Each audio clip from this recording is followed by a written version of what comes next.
بسم الله الرحمن الرحيم وبه نستعين. أيها الأحباب الكرام، السلام عليكم ورحمة الله وبركاته. أسعد الله أوقاتكم بكل خير، وأهلا بكم إلى حلقة جديدة في برنامج مع اللغة العربية من قناة سلام الإعلامية المباركة.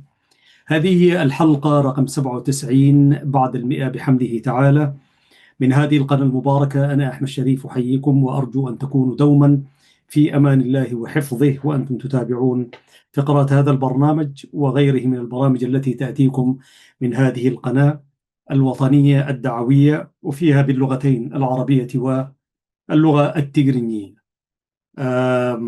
نكرس في هذا البرنامج طبعا ما يتعلق باللغة العربية، وبحمده تعالى يعني اختتمنا سيرة أو أخذنا الشذرات من سيرة الخليفتين الراشدتين، أو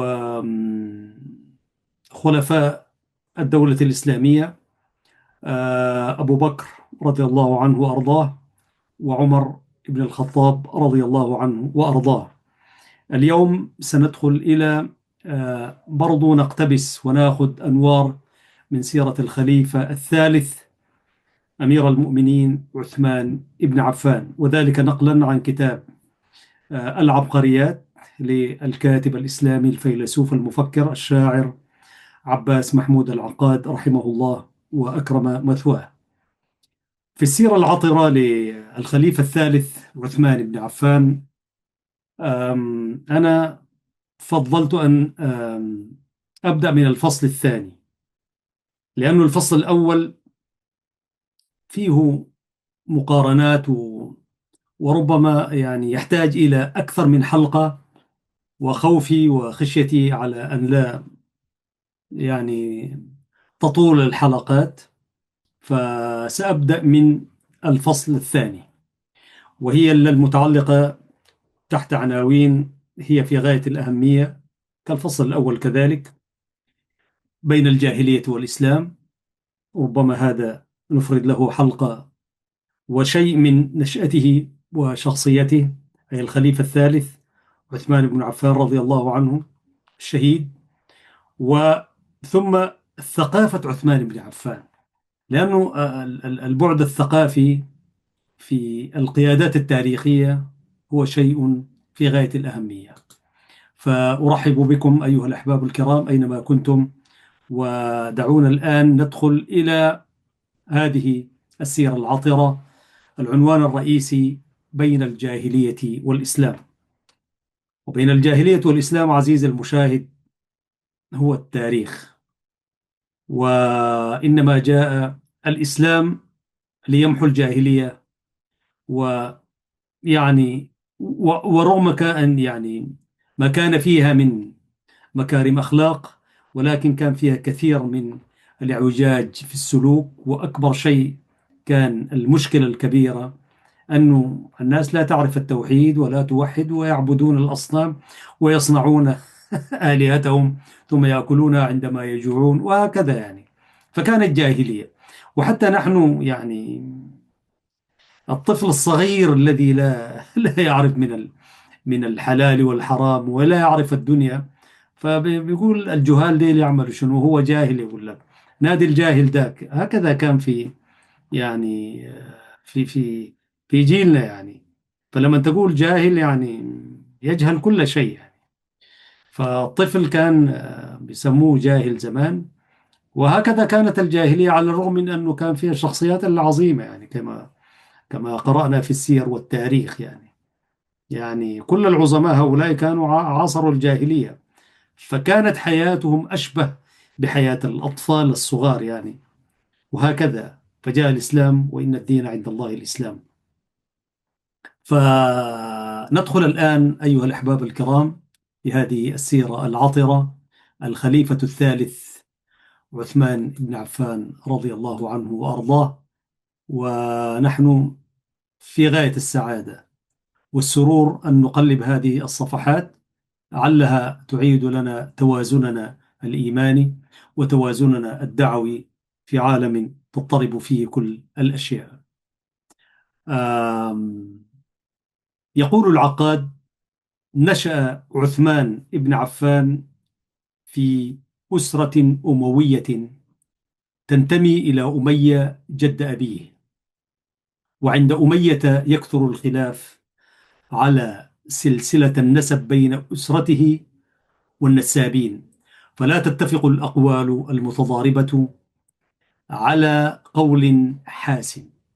يقول المقريزي في رسالة النزاع والتخاصم فيما بين بني أمية وبني هاشم: وقد كانت المنافرة لا تزال بين بني هاشم وبني عبد شمس، بحيث إنه يقال إن هاشما وعبد شمس ولدا توأمين، فخرج عبد شمس في الولادة قبل هاشم، وقد لصقت إصبع أحدهما بجبهة الآخر، فلما نزعت دمي المكان، فقيل سيكون بينهما أو بين ولديهما دم، فكان كذلك.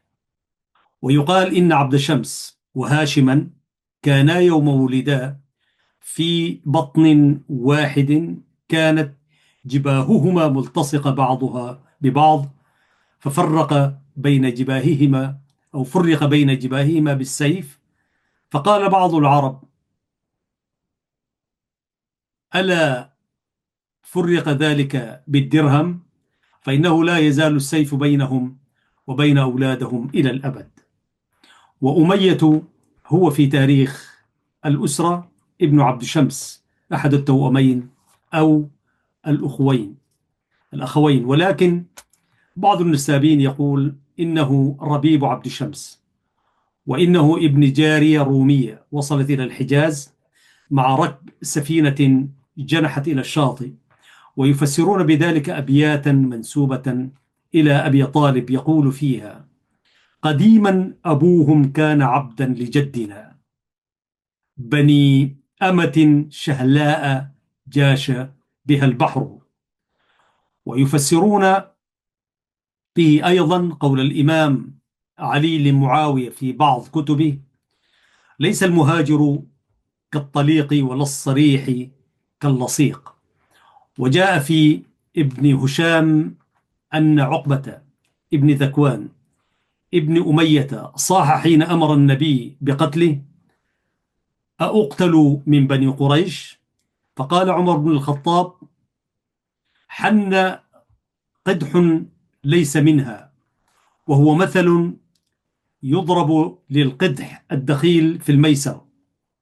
وروي أو روى ابن هشام أيضا أن النبي عليه السلام قال حينئذ: إنما أنت يهودي من أهل صفورية. ويقال في تفسير الحديث أن الأمة التي ولدت أباه كانت ليهودي من أهل صفورية، ويقال غير ذلك مما يكون عسيرا الفصل فيه. يقول العقاد: ولكن من الراجح الذي ينتهي به التاريخ إلى دور التحقيق أن التبني وتدعيم العصبية به معهودان في هذه الأسرة على نحو لم يذكر له مثيل في الأسر الجاهلية الكبيرة.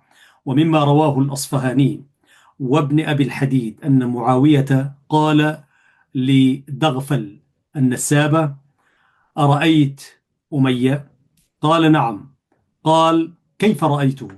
قال: رأيته رجلا قصيرا ضريرا يقوده عبده ذكوان. وقال معاوية: ذلك ابنه أبو عمرو. قال الدغفل: ذلك شيء تقولونه أنتم، أما قريش فلم تكن تعرف إلا أنه عبده.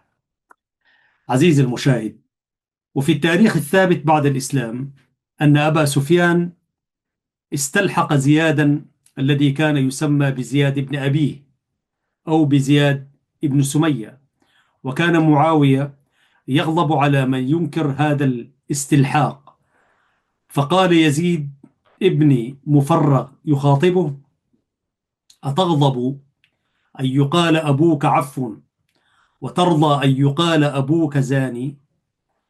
فأقسم أن رحمك من زياد كرحم الفيل من ولد الأتاني. وروى البلاذري عن أخبار هذا الاستلحاق أن عثمان بن محمد بن أبي سفيان ولي المدينة بعد عمرو بن سعيد، فعرض في خطبته بسلفه وقال: وكان هذا حاضرا في المسجد، فنهض مغضبا وقال فيما قال لعثمان حفيد أبي سفيان: إنني لا يستنكر شبهي ولا أدعى لغير أبي. ويزيد المقريزي على ما تقدم من أن أمية صنع في الجاهلية شيئا لم يصنعه أحد من العرب: زوج ابنه أبا عمرو امرأته في حياته. وكانت المنافرة شديدة بين أمية وهاشم إلى أيام الدعوة المحمدية. يحفظ لنا الرواة أخبارا كثيرة، منها قديمة وحديثة. فمن أحدثها قبل الدعوة الإسلامية أن حرب ابن أمية وعبد المطلب بن هاشم تنافرا إلى حكم من بني عدي القرشيين، هو نفيل جد الفاروق. فقال نفيل لحرب: أتنافر رجلا هو أطول منك قامة، وأعظم منك هامة، وأوسم منك وسامة، وأقل منك لامة، وأكثر منك ولدا، وأجزل منك صفدا، وأطول منك مذودا. يشاهر إلى تعرض أمية للنساء، ومنهن امرأة من بني زهرة راودها فتصدى له بعض قومها، وأوشكت أن تكون من جراء هذا الخلاف فتنة بين قبائل قريش. ويكاد التنافس بين العشيرتين أن يشمل كل مطلب من مطالب الحياة، فشمل الفروسية ووسامة الذرية، كما شمل الرئاسة ومفاخر السيادة. تنافس أمية وعبد المطلب على سباق الخيل، وتراهنا على أن تحز ناصية المسبوق سنة، ويغرم عددا اختلفوا فيه من العبيد والإماء والإبل. فسبق فرس عبد المطلب فرس أمية، ودان أمية بسيادته عليه سنة. وينقل ابن أبي الحديد في شرحه لنهج البلاغة كلمة لعبد الله بن جعفر في محضر معاوية جبه بها يزيد وهو يفاخره، فقال: أتفاخرني بحرب الذي أجريناه، أم بأمية التي ملكناه، أم بعبد شمس الذي كفلناه؟ وخلاصة قصته أن رجلا يمانيا قدم مكة ببضاعة، فاشتراها رجل فلواه بحقه، وأبى أن يرد إليه بضاعته، فقام في الحجر أو في مكان على شرف وصاح يستغيث. وكان من أجل ذلك أن تعاهد أناس من بني هاشم وأحلافهم أن لا يظلم بمكة غريب ولا قريب ولا حر ولا عبد، إلا كانوا معه حتى يأخذوا له بحقه من أنفسهم ومن غيرهم. وعمدوا إلى ماء من زمزم فجعلوه في جفنة وبعثوا به إلى البيت، فغسلت به أركانه وشربوه. أيها الأحباب الكرام، لا نزال في المداخل للسيرة العطرة لسيدنا عثمان بن عفان. والعقاد طبعا يعمل مداخل تاريخية ويتحدث عن السيرة العطرة للخلفاء الراشدين. يقول: ولما أسلم رضي الله عنه أخذ عمه الحكم فأوثقه رباطا وعذبه، وأقسم ألا يخلينه أو يدع ما هو فيه. عندما أسلم الخليفة عثمان بن عفان فأقسم ألا يدعنه أبدا، وصبر على العذاب حتى يئس منه عمه فأخلاه. وروي في سبب إسلامه أن أبا بكر شرح له قواعد الإسلام وهداية الدين الجديد، وآنس به خشوعا وتفكيرا، فقال له: ويحك يا عثمان، والله إنك لرجل حازم، ما يخفى عليك الحق من الباطل. ما هذه الأوثان التي تعبدها وقومك؟ أليست حجارة لا تسمع ولا تبصر ولا تضر ولا تنفع؟ فراجع نفسه وقال: بلى والله، إنها لك ذلك. فدعاه أبو بكر إلى لقاء النبي ولقيه، فقال له عليه السلام: يا عثمان، أجب الله إلى جنته. قال عثمان: فوالله ما ملكت حين سمعت قوله أن أسلمت وشهدت أن لا إله إلا الله وحده لا شريك له وأن محمدا عبده ورسوله، ثم لم ألبث أن تزوجت رقية بنت المصطفى صلى الله عليه وسلم. ومن المتواتر عزيز المستمع والمشاهد الكريم أن عثمان كان له خال اسمها سعدة بنت كريز تتكهن وتتعبد، ونقل عنها أنها هنأته بإسلامه وزواجه فقالت: هدى الله عثمان الصفي بقوله فأرشده والله يهدي إلى الحق، فبايع بالرأي السديد محمدا، وكان ابن أروى لا يصد عن الصدق، وأنكحه المبعوث خير بناته، فكان كبدر مازج الشمس في الأفق.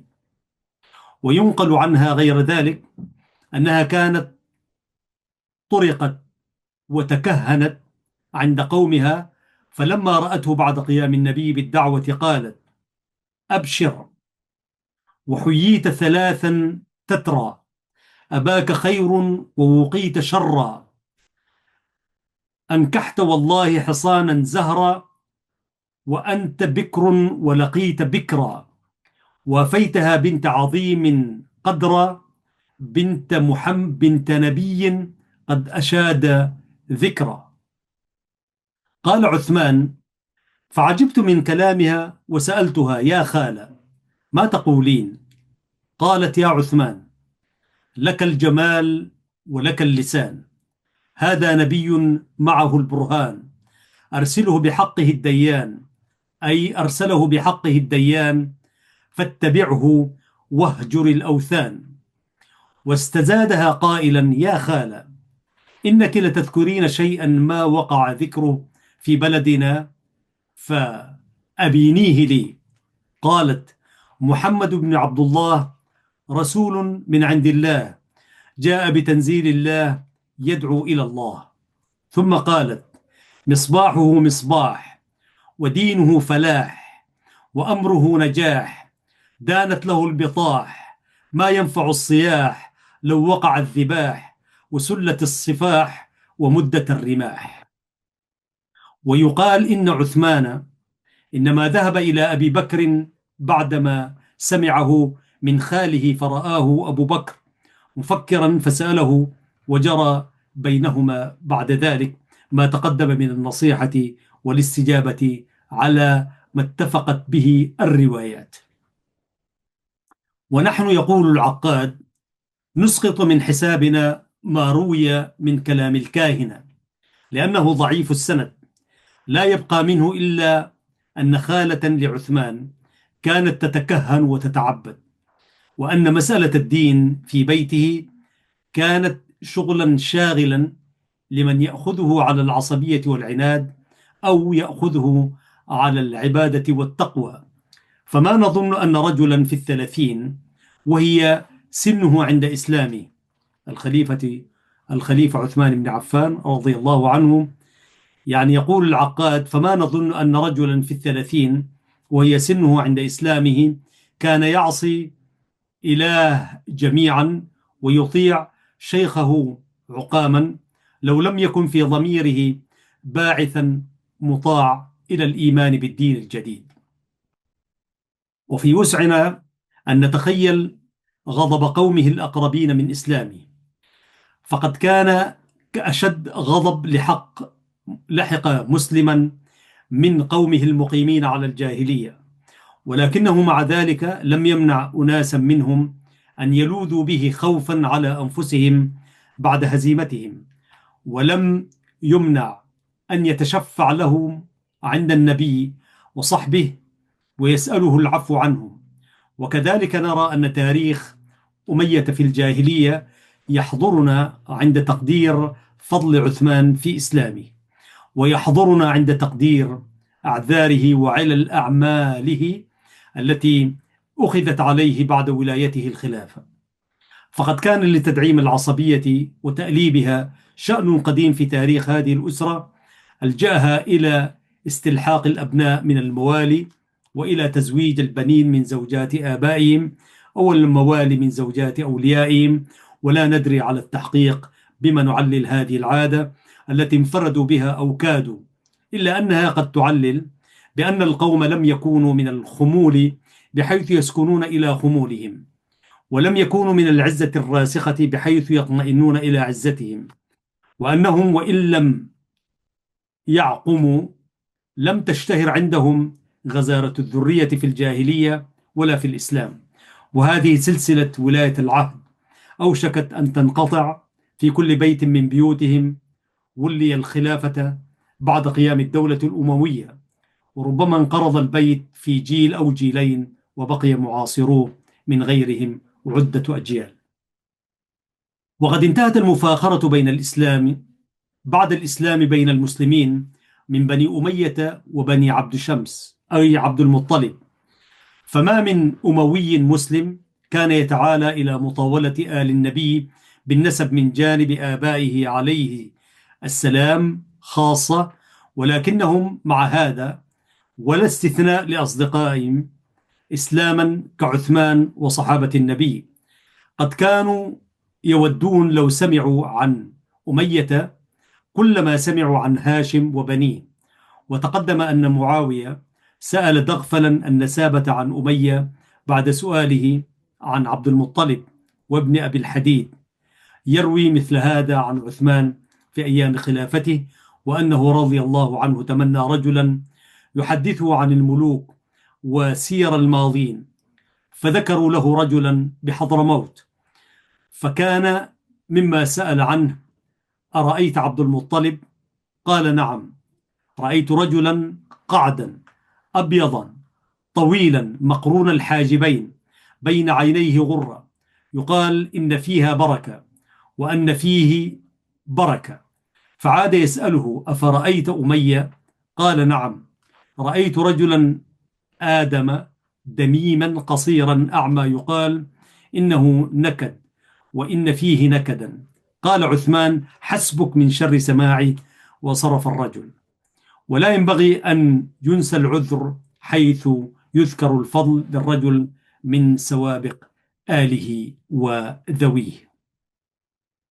أيها الأحباب الكرام، لازلتم مع قناة سلام الإعلامية المباركة، فيها عزيز المشاهد وعزيزة المشاهدة نتحدث نقلا عن كتاب العقاد في عبقرية الخليفة الثالث عثمان بن عفان رضي الله عنه وأرضاه. لحظات قصيرة ونتحدث عن نشأته وشخصيته، فكونوا معنا أيها الأحباب الكرام.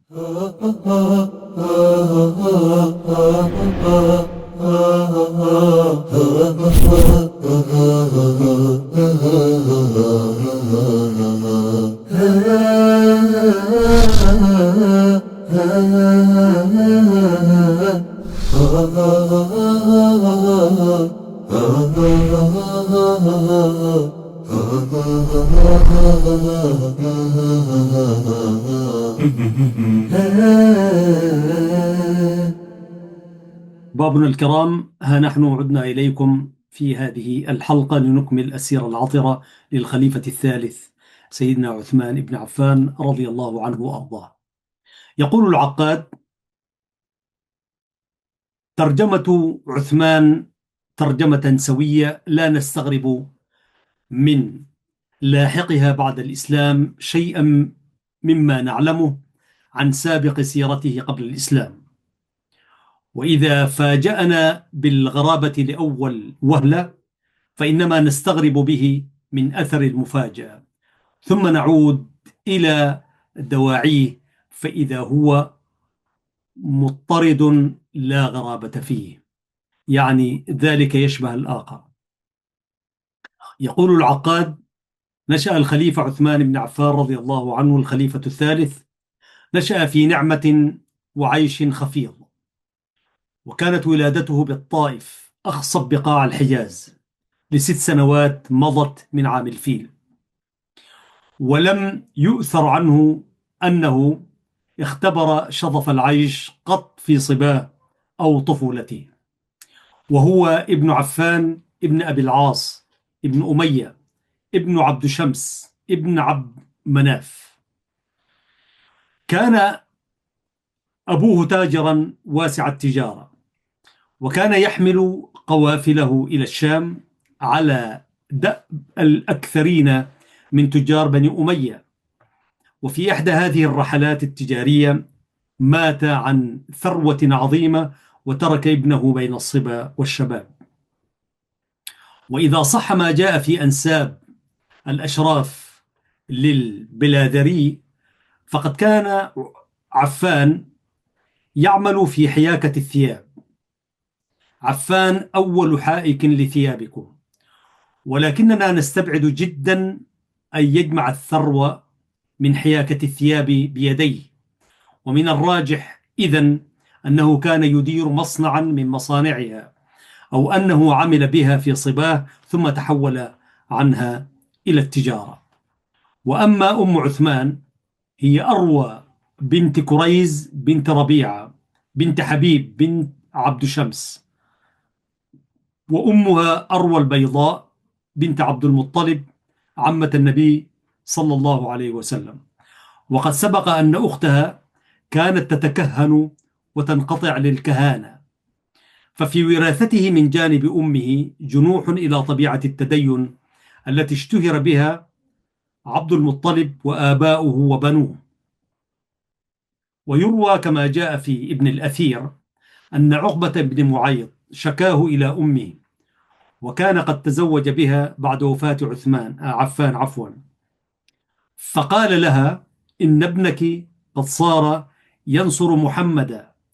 فلم تنكر ذلك من ابنها، وقالت: ومن أولى به منا، أموالنا وأنفسنا دون محمد صلى الله عليه وسلم.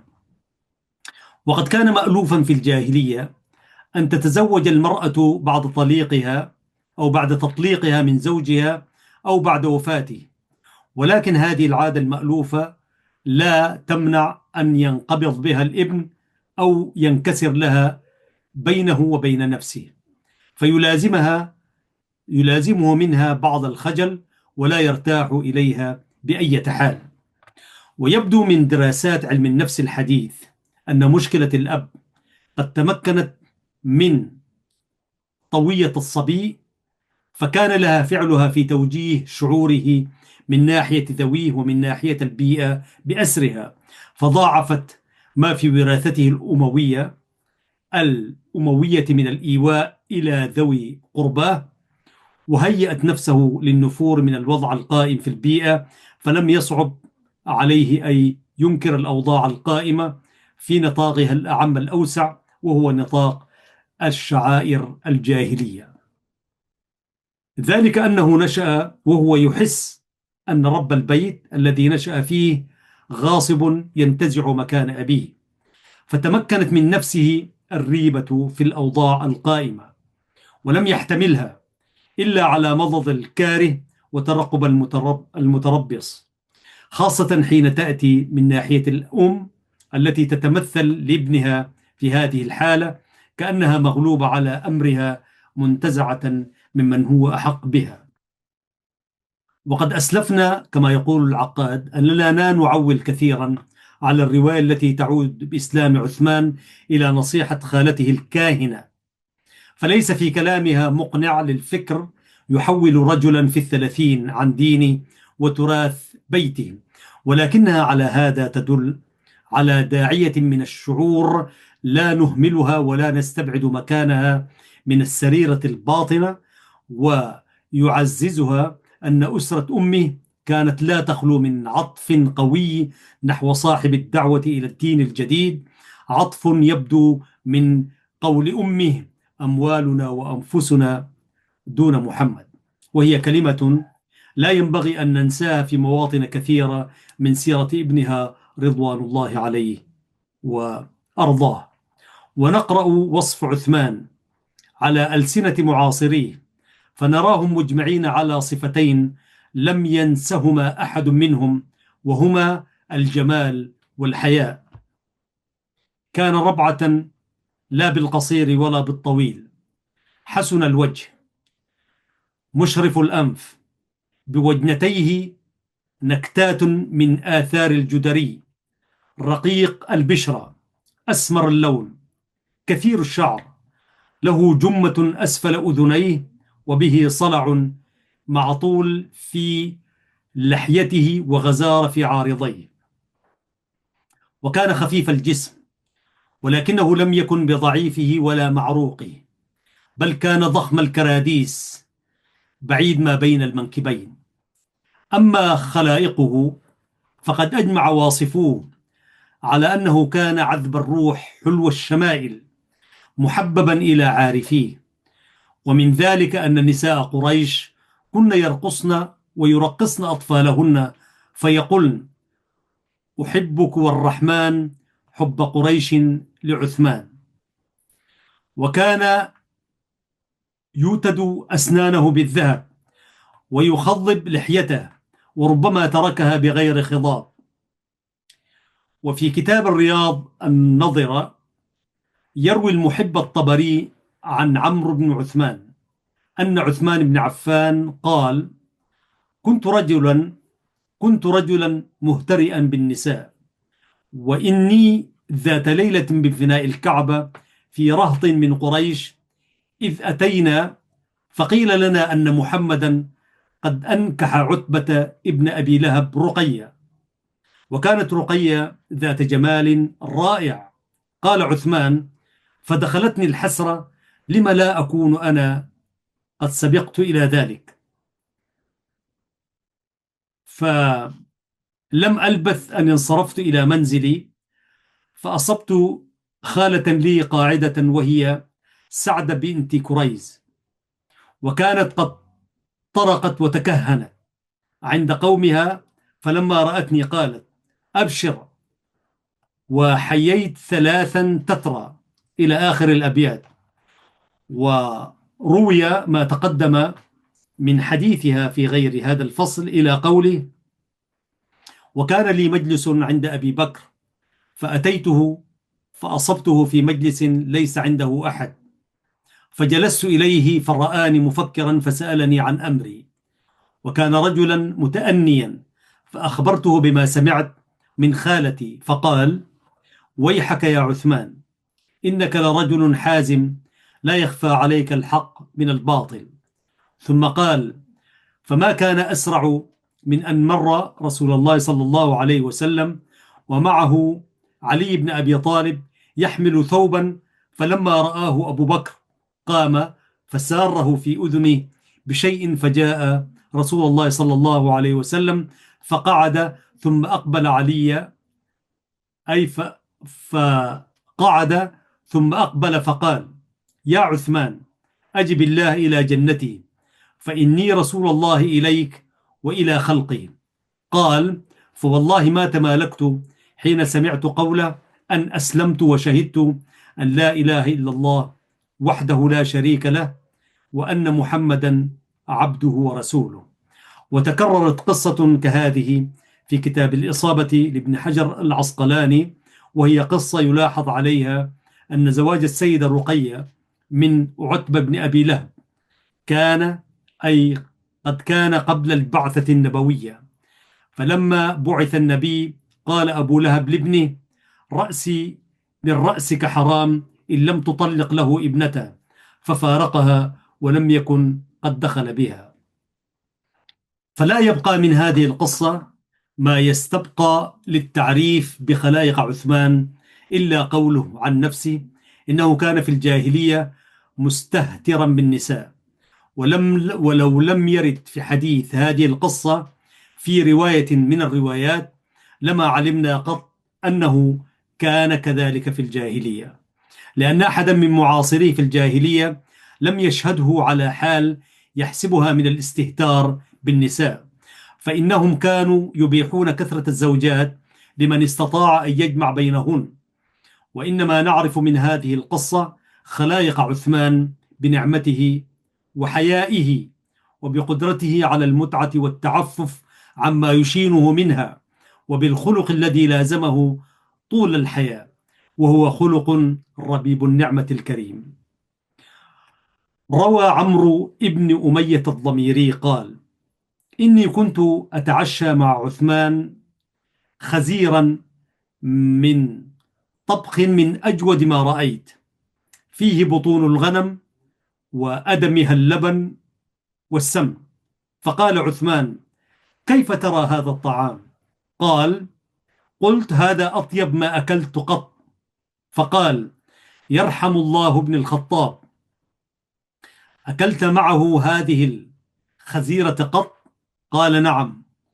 فكادت اللقمة تفرث بين يديه حين أهوي بها إلى فمي، وليس فيها لحم، وكان أدمها بالسمن ولا لبن فيها.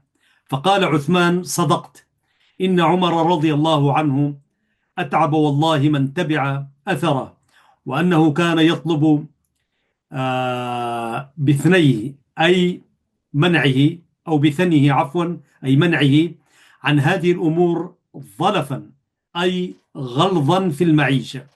ثم قال: أما والله ما آكله من مال المسلمين، ولكني آكله من مالي، وأنت تعلم أني كنت أكثر قريش مالا وأجدهم في التجارة، ولم أزل آكل من الطعام ما لان منه، وقد بلغت سنا فأحب الطعام، أي أحب الطعام إلي ألينه، ولا أعلم لأحد علي في ذلك تبعا. ودخل زياد على عثمان في خلافته بما بقي عنده لبيت المال، فجاء ابن لعثمان فأخذ شيئا من فضة ومضى به، فبكى زياد. قال عثمان: ما يبكيك؟ قال: أتيت أمير المؤمنين عمر بمثل ما أتيتك به، فجاء ابن له فأخذ درهما، فأمر به أن ينتزع منه حتى أبكى الغلام، وأن ابنك هذا جاء فأخذ ما أخذ، فلم أرى أحدا قال له شيئا. قال عثمان: إن عمر كان يمنع أهله وقرابته ابتغاء وجه الله، وإني أعطي أهلي وأقربائي ابتغاء وجه الله، ولن تلق مثل عمر، لن تلق مثل عمر. وقد سمع غير مرة يقول: يرحم الله عمر، من ذا يطيق ما كان يطيقه، أي عمر ابن الخطاب. العقاد يقول: صفوة القول في خلائق عثمان أنه كان إلى صفاته الطيبة والسماحة أقرب منه إلى صفات البأس والصرامة، وأن نشأة العيش الخفيض صحبته من صباه إلى شيخوخته، وفي غير تبعة عليه كما قال. اختصم يوما هو وأبو عبيدة ابن الجراح، فقال أبو عبيدة: أنا أفضل منك بثلاث. فسأله عثمان: ما هن؟ طبعا أبو عبيدة عامر بن الجراح هذا المبشرين بالجنة مع الخليفة. أعود فأقول: اختصم يوما هو، أي عثمان بن عفان، وأبو عبيدة عامر بن الجراح، فقال أبو عبيدة: أنا أفضل منك بثلاث. فسأله عثمان: ما هن؟ قال: الأولى أني كنت يوم البيعة حاضرا وأنت غائب، والثانية شهدت بدرا ولم تشهده، والثالثة كنت ممن ثبت يوم أحد ولم تثبت أنت. فلم يغضب عثمان، ولكنه قال له: صدقت. ثم أجاب معتذرا فقال: أما يوم البيعة فإن رسول الله صلى الله عليه وسلم بعثني في حاجة ومديده عني، وقال: هذه، أي مد يده عني، وقال: هذه يد عثمان بن عفان، وكانت يده الشريفة خيرا من يدي. وأما يوم بدر فإن رسول الله صلى الله عليه وسلم استخلفني على المدينة ولم يمكنني، أي لم أتمكن مخالفته، وكانت ابنته رقية مريضة، فاشتغلت بخدمتها حتى ماتت ودفنتها، وأما انهزامي يوم أحد فإن الله عفى عني وأضاف فعلي إلى الشيطان، فقال تعالى: إن الذين تولوا منكم يوم التقى الجمعان إنما استزلهم الشيطان ببعض ما كسبوا ولقد عفى الله عنهم إن الله غفور حليم. والحق عزيزي المستمع والمشاهد الكريم، كما يقول العقاد: إن تخلف عثمان عن يوم البيعة وعن يوم بدر لم يكن باختيار منه، ولم يكن فيه إحجام عن خطر مخوف، بل تخلف في اليومين طوعا لأمر النبي صلى الله عليه وسلم. أما يوم أحد فقد انهزم معه فيه كثيرون من شجعان الصحابة، وكانت الهزيمة فيه صدمة من صدمات البغتة التي يكاد النكوص فيها أن يكون دفعة آلية، ثم يثبت الجأش بعد الصدمة الأولى، كما حدث من أكثر المهزومين في ذلك اليوم العصيب. بيد أن المعارك الأخرى لم تحفظ لعثمان موقفا من تلك المواقف النادرة التي تتناقلها الألسنة ويتساير بها الركبان من أخبار زملائه الخلفاء. فإن كان فيه غير متخلف ولا محجم، فليست هي بفخره الأولى وفضيلته العليا، إنما كانت فضيلته العليا السخاء، حيث يعز السخاء على أمثاله من ذوي الثراء، ولا سيما ذوي الثراء من بني أمية الذين ظنوا بأموالهم في الجاهلية والإسلام إلا لمطمع أو مصلحة. وهذه هي آية العقيدة في مناقب الخليفة عثمان بن عفان.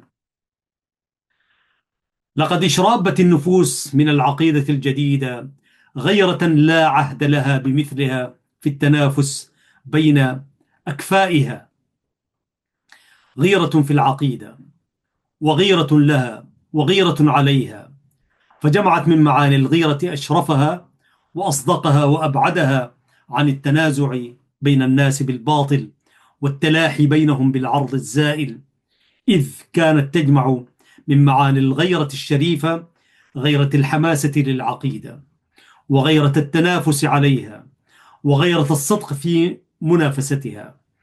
وأشرف ما في هذه الغيرة الشريفة أنها لم تكن تغري أحدا بغمض حق لأحد أو بادعاء حق لا يؤمن به من يدعيه في قرارة ضميره، لأنها لم تكن غيرة العرف الظاهر قصارها الوجاهة عند الناس، بل كانت الوجاهة عند الله قصاراها ومبدأها ومنتهاها.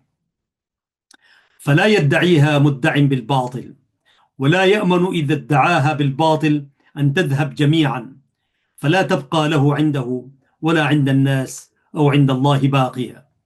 ومن ثم كانت غيرة بناءة وصدقا، ولم تكن غيرة هدم وادعاء. ومضى الناس يتنافسون ويؤمرون أن يتنافسوا في مثل هذا الفضل، فهم فيه متنافسون مجدون. وقد رأينا كيف كان أناس في رجاحة أبي عبيدة وعثمان يتعارفون على هذا التنافس الذي لا يخجل فيه أخ من أخيه ولا صديق من صديقه، فلا ينقم مسبوق على سابق، ولكنه يغبطه ويستحث عزائمه على سبقه ما استطاع. هكذا نظر عثمان إلى أكفائه، فوجد أنه لم يسبقهم في ميادين الجهاد بالسيف، فآل على نفسه ليسبقنهم في ميادين الجود والسخاء، وثابر على ذلك في أول أيامه في الإسلام إلى ختام أيامه في الحياة، فهاجر إلى الحبشة وهو يعلم أن ماله كله عرضة للضياع من جراء هذه الهجرة، فلم يبالي ما بقي منه وما ضاع، وتقدم في كل محنة أصابت المسلمين من فاقة أو قحط أو نقص في السلاح والعتاد، فبذل من المعونة والعطاء ما لم يبذله أحد من أمثاله في ثرائه، وما لم يبذله الذين هم أقدر منه على معونة أو عطاء، ولم يكن على أي حال بأغنى الأغنياء. وكانت له سماحة محببة حيث يجود ويتكلم بكلام التجار في مساوماتهم، وهو على غاية الجود. قال ابن عباس: قحط الناس في زمن أبي بكر، فقال أبو بكر: لا تمسون حتى يفرج الله عنكم. فلما كان من الغد جاء البشير إليه فقال: لقد قدمت لعثمان 1000 راحلة برا وطعاما. فغدا التجار على عثمان فقرعوا عليه الباب، فخرج إليهم وعليه ملاءة قد خالف بين أطرافها على عاتقه، فقال لهم: ما تريدون؟ قالوا: بلغنا أنه قدم لك 1000 راحلة برا وطعاما، بعنا حتى نوسع على فقراء المدينة. فقال لهم عثمان: ادخلوا. فدخلوا، فإذا 1000 وقر قد صب في الدار. فقال لهم: كم تربحوني على شرائي من الشام؟ قالوا: 12. قال: قد زاودوني. قالوا: 14. قال: قد زاودني. قالوا: 15. قال: قد زاودني. قالوا: من زاودك ونحن تجار المدينة؟ قال: زاودني بكل درهم 10. هل عندكم زيادة؟ قالوا: لا. قال: فأشهدكم معشر التجار أنها صدقة على فقراء المدينة. ويشير عثمان هنا كما هو ظاهر إلى جزاء الحسنة بعشر أمثالها عند الله. ولن تعدم في هذا المقام ابتسامة سخف على فم متحذلق يقول: أما أعطى عطاءه وهو ينتظر الجزاء في الآخرة؟ فلقد آمن بالآخرة ألوف من ذوي الأموال التي لا تفنى، وهم لا يبضون بدرهم، يوقنون من جزائه ما أيقنه عثمان. وكان يدخل عرف الإحسان من صفات التجار، وهي تلك المعاملة التي اصطلح الناس قديما على أنها شيء يتقدم فيه حساب المنفعة على حساب المودة بالقرابة. وممن يعبرون اليوم عن هذا المعنى ويقولون بإصلاح العصر، أو باصطلاحه ممن يعبرون عن معنى قديم تفاهم عليه المتعاملون بالبيع والشراء من أقدم الأزمنة. فقيل من أخباره في هذه الخصلة أنه ابتاع حائطا أي بستانا من رجل، فساومه حتى قام على عثمان. فالتفت عثمان إلى عبد الرحمن بن عوف رضي الله عنه وأرضاه فقال: سمعت رسول الله يقول: إن الله عز وجل أدخل الجنة رجلا كان سمحا بائعا ومبتاعا وقابضا ومقبضا، ثم زاد البائع 10,000. وأسعدت شمائل السماح فيه بخصال أندر من أبناء النعمة من خصال الكرم والإحسان. فقد يهون على المرء أن يتجرد من بعض ماله، ولا يهون عليه أن يتجرد من بعض كبريائه وخيلائه وتعاليه على أنداده ونظرائه، فضلا عمن يعلوهم بالبساطة والجاه. وكان المأثور عن عثمان كما روى صاحب الصفوة عن مولاة له أنه كان لا يوقظ أحدا من أهله إلا أن يجده يقظانا فيدعوه. وروى الحسن أنه رآه نائما في المسجد ورداؤه تحت رأسه، فيجيء الرجل فيجلس إليه، ثم يجيء الرجل فيجلس إليه كأنه أحدهم. وربما أحرج ما يحرج أصحاب الحياء حين يجترئ على حيائهم من هو أولى بتوقيره، فيبتدر منه بعض ما يسوء مخاطبه، ثم لا يلبث أن يندم على بادرته ويتوب إلى الله. ومن قبيل ذلك غضبه على عمرو بن العاص حين واجهه بالزجر وهو يخطب الناس، فثارت ثورته أن يكون هو من يعظه عمرو بمثل هذا الكلام، وما فيه من إغراء بالفتنة عليه. قال عمرو: يا عثمان، إنك قد ركبت بالناس النهابير، والنهابير الرمال المشرفة، وركوبها معك، فنبت إلى الله، أو فتب إلى الله عز وجل وليتوبوا. فالتفت إليه مغضبا وأجاب قائلا: وأنت هنا يا ابن النابغة؟ ثم لم يلبث أن رفع يديه وقال: أتوب إلى الله تعالى. ثم كررها فقال: اللهم إني أول تائب إليك. هذه شخصية سمحة تساندت فيها مناقب السماحة، وأوشكت أن تستوفيها على مثال منقطع النظير في من عرفناه من الأعلام بين الجاهلية والإسلام: كرم وحياء ودعة ورفق وأريحية ومروءة تعين على المروءات. فهل يقال على هذا إنها شخصية سمحة وكفى؟ هل يقال إنها شخصية خلت من صفات البأس والصرامة وكفى؟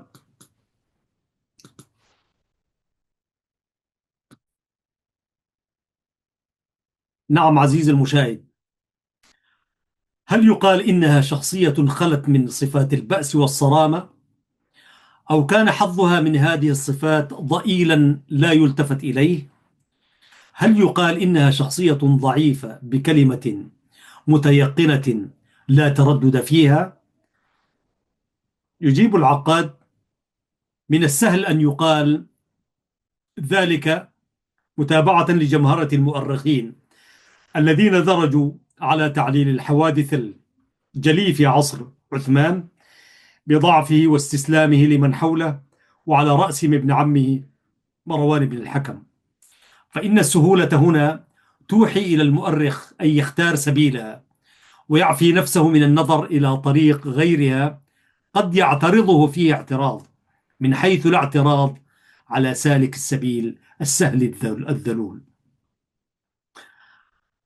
عموما عزيزي المشاهد وعزيزتي المشاهدة، إن سيرة الخليفة العطرة عثمان بن عفان وسماحة عثمان واضحة هنا أيضا، لأنها فرض كفروض الحساب لا يتأتى بغيره تقدير الحقيقة الملتبسة.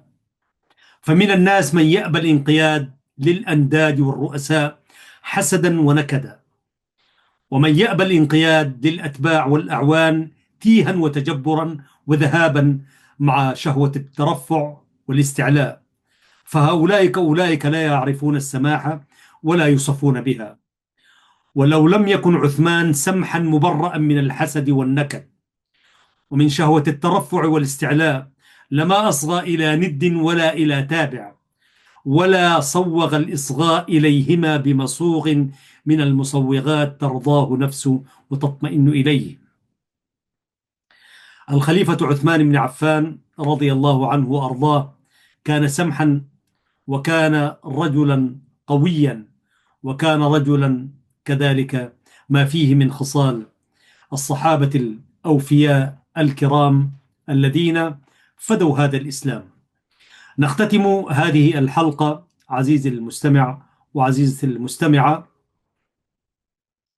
بقول العقاد، وهو يختتم لنا هذا الفصل من حديثه عن الخليفة عثمان بن عفان رضي الله عنه وأرضاه، ولكنه دخل في ثقافة الخليفة عثمان. أنا أعتقد أنه يستحسن أن نتوقف هنا، لأننا ربما لا نتجاوز زمن الحلقة الذي هو مسموح به. نلتقيكم إن شاء الله أيها الأحباب الكرام في الحلقة القادمة إن شاء الله، ونتحدث عن ثقافة الخليفة الثالث عثمان بن عفان رضي الله عنه وأرضاه. واعذرونا في القراءة، أحيانا يعني لغة العقاد هي لغة قوية جدا، وأحيانا برضو ما مضبوطة بالشكل وهكذا، ولذلك يكون تصحيف هنا وهناك. فاعذرونا على ذلك، وأسأل الله سبحانه وتعالى أن يثيبنا ويثيبكم ثواب الاستماع والحديث عن أولئك العظماء من الصحابة الكرام ومن الخلفاء الراشدين رضي الله عنهم وأرضاهم أجمعين. يقول الحق سبحانه وتعالى في كتابه العزيز: لسان الذي يلحدون إليه أعجمي وهذا لسان عربي مبين، صدق الله العظيم. ويقول الشاعر العربي: الحي حي من حياة لسانه، فإذا أبيد من اللسان أبيد. بهذه الآية دوما نختتم، وبالبيت الشعري. آمل أن ألتقيكم أيها الأحباب في الحلقة المقبلة من هذا البرنامج وغيره إن شاء الله. في أخبار العالم الإسلامي إن شاء الله سنرصد الأخبار التي تسر قلوب قوم مؤمنين في الحلقات القادمات بحوله تعالى. مع نهاية كل شهر سنرصد أخبار العالم الإسلامي قدر المستطاع. حتى ألتقيكم أيها الأحباب الكرام من قناة سلام الإعلامية المباركة، هذا محدثكم أحمد شريف، يستودعكم الله، والسلام عليكم ورحمة الله تعالى وبركاته.